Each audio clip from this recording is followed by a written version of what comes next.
اللهم لا تردنا خائبين، وآتنا أفضل ما يؤتى عبادك الصالحين.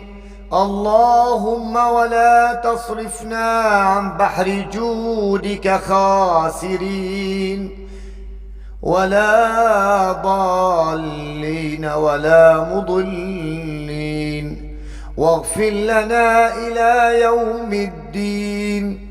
اللهم إنا نسألك زيادة في الدين، وبركة في العمر، وصحة في الجسد، وسعة في الرزق، وتوبة قبل الموت، وشهادة عند الموت، ومغفرة بعد الموت، وعفوا عند الحساب.